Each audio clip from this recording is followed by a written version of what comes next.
안녕하세요. 돈이 되는 정보를 모아서 정리해드리는 여의도 정리맨 여정입니다. 자, 오늘 정리해드릴 내용, 오늘 정부가 발표한 손실보상 비대상 업종 지원 방안에 대해서 10분 이내로 빠르게 요약을 해드리겠습니다. 오늘 영상 보실 분들은 손실보상 비대상, 한마디로 손실보상을 못 받으신 업종들, 이분들 보시면 되겠죠. 바로 들어갑니다. 대책 규모는 9조 4천억 원이라고 합니다.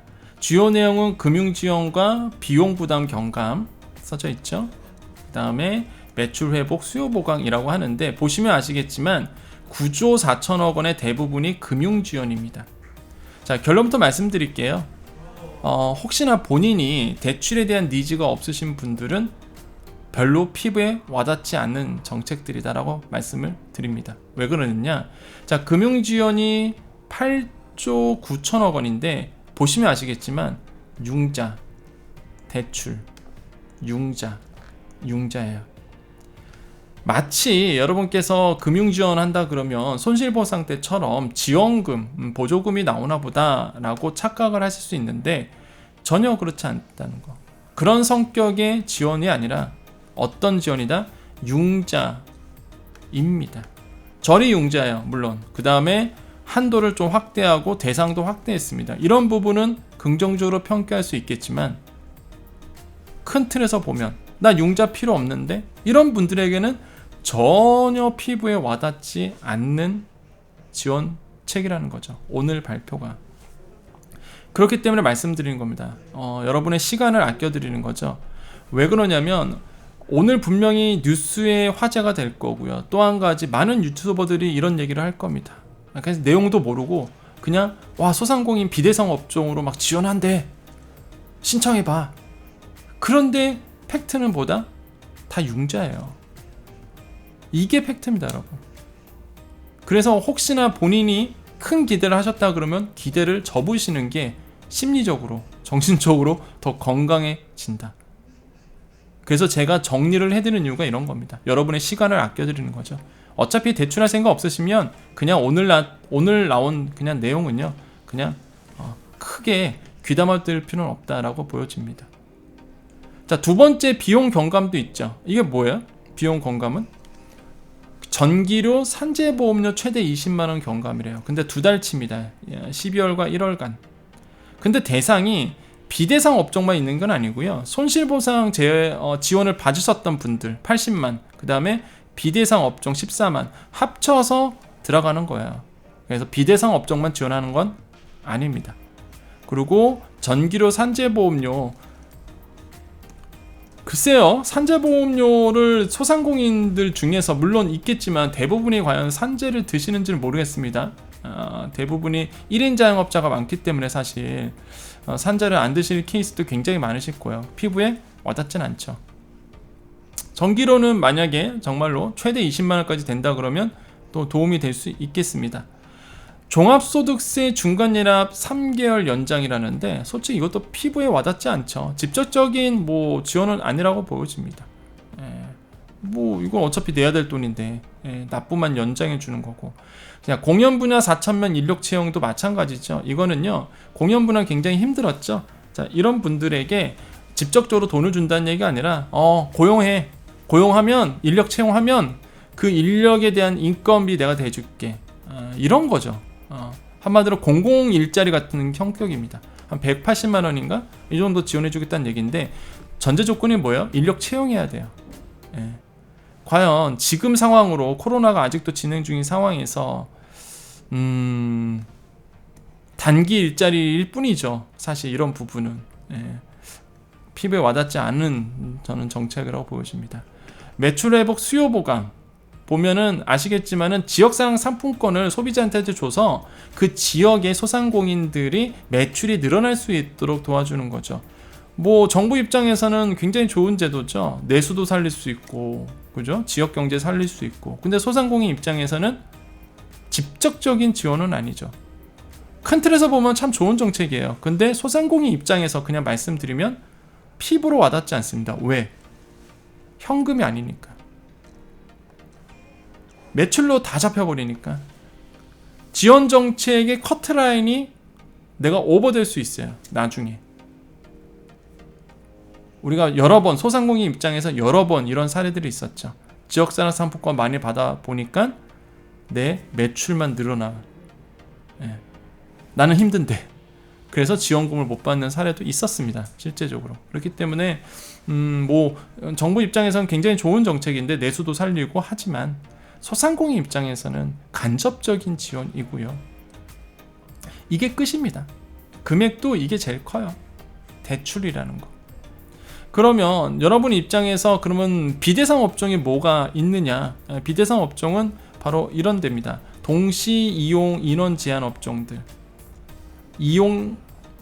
시설 이용 제한, 사적 모임 제한에서 대부분이 이런 데요. 결혼식장, 장례식장, 뭐 실외 체육시설, 숙박시설 되게 힘들었죠. 정말 힘들었는데 손실보상에서 제외된 업종들이었습니다. 그죠? 자, 이런 분들이 이번에 비대상 업종으로 해서 지원이 된다는 얘기입니다. 근데 그 지원도 대출이라는 거죠. 자, 아까 말씀드린 겁니다. 금융지원 부당경감 3대 원칙이 있고요. 아까 말씀드린 이런 대출 쪽 다 대출 얘기예요. 그래서 보시면요, 크게 기대할 게 없습니다. 다 대출 얘기거든요, 지금. 크게 기대할 건 없어요. 물론 본인이 너무 힘들어서 지금 난 대출 계획이 있다 하신 분들에게는 단비가 될 수는 있어요. 왜 그러냐면 기존에는 뭐 예를 들어서 6등급 이하만 받았기 때문에 대상이 좀 좁아지죠. 이번에는 이제 5등급 이하로 높였기 때문에 대상이 더 넓어지겠죠. 그래서 대출이 안 나왔던 분들도 대출을 이제 받을 수가 있는 부분이 있습니다. 그런데 아시겠지만 다 금액이 적어요. 2천만 원, 1천만 원 정도밖에 안 됩니다. 사실. 보시면 2천만 원, 2천만 원이죠. 이번에 늘려줬죠. 여기서 자동이니까 1천만 원이네. 이것도 2천만 원, 2천만 원, 다 2천만 원이네요. 금액이 크지가 않아요. 그래도 어차피 이때 또 2천만 원이었으니까 요거는 1천만 원에서 2천만 원 늘려줬고 금액이 그렇게 뭐 크지 않습니다. 그리고 어차피 갚을 돈이라는 거죠. 이런 게 사실 그렇게 뭐 피부에 와닿지가 않아요. 솔직히 소상공인 입장에서는 다 그 얘기입니다. 그리고 여러분 이런 거 보셨을 거예요. 또 이럴 겁니다. 또 안타까운 게 뭐 뉴스나 또 유튜버들이 또 이럴 거예요. 막 이슈 막 자극적으로 만들려고 뭐 임대료 지원한대더라. 뭐 소상공인들 임대료 지원 막 이럴 거란 말이죠. 국유재산이에요, 여러분. 국유재산 등 임대료 지원을 6개월 추가 연장한다는 무슨 얘기냐면 공공기관 소유재산에 공공기관에 들어가서 장사하신 분들 있죠. 그 건물 자체가 이제 공공기관인 거예요. 국유재산이거나 거기에서 임대하신 분들 임대료의 50% 낮춰주는 거. 이 얘기입니다. 마치 임대료가 정말로 뭔가 내가 지금 임대료에 지원을 받는 이런 내용이 전혀 아니에요. 그러니까 이런 거에 휩쓸리시면 안 됩니다. 팩트 있는 거를 보셔야 돼요. 팩트 있는 정보를 보셔야 되겠습니다. 자, 보겠고요. 쭉 보겠습니다. 여러분 이런 거 혹시 지원 받으셨나요? 했대요. 기초치료에서 공과금 뭐 사회보험료 공과금 3개월 연장 피부로 와닿으셨어요? 혹시나 이 방송 보시는 분들 소상공인들 중에서 나 공과금 연장됐어요. 뭐 지원 받았어요. 이런 피부로 와닿으셨나요? 글쎄요. 피부에 전혀 와닿지 않는 내용입니다. 다 지원 대출 얘기입니다. 바우처 이런 거 직접적으로 오는 게 아니에요. 소상공인들한테. 이게 끝입니다. 공문이. 이 공문 보시고 싶으신 분들은 기재부 사이트 가셔서 공문에 나와 있으니까 한번 디테일하게 읽어보시고요. 근데 여러분 디테일하게 읽으실 시간이 없으셔서 소상공인들 그래서 제가 대신해서 정리를 해드렸고요. 다시 한번 말씀드리지만 대출 계획이 없으신 분들은 이번 손실공상 비대상 손실공사에서 제외됐던 이런 소상공인들 지원 정책에서 대출 계획이 없으신 분들은 크게 와닿지 않는 내용들이 대부분이라는 것만 아시면은 아마 좀 정리가 되지 않을까. 뉴스 보고 유튜브 보면서 막 너무 큰 기대는 하지 마십시오. 이게 팩트니까. 제가 말씀드린 게 팩트니까. 자, 여기까지 하겠습니다. 자, 여러분 힘내시고요. 여러분의 좀 시간을 아껴드리기 위해서 그냥 정리를 좀 해드렸고요. 여러분 소상공인분들 혹시 영상 보시는 분들 힘내십시오. 마지막 인사드리고 끝내겠습니다. 우리 여정 패밀리 우리 구독자분들은 항상 마지막 인사를 긍정적인 말로 합니다. 좋은 말을 해요. 긍정적인 생각을 합니다. 그게 성공으로 가는 비결이잖아요. 하도 부정적인 얘기 많이 들으니까 요즘에 나쁜 얘기만 들으니까 우리 귀라도 조금 좋게 하자. 그리고 또 이렇게 자주 좋은 얘기 들으면 또 그렇게 되더라고요. 자, 여러분 마지막 인사드립니다. 여러분 더 성공하십시오. 여러분 더 대박 나십시오. 여러분은요 더 부자 되실 거예요. 여러분은요 잘 되는 일만 남아 있습니다. 가족 모두 더욱더 건강하시고요.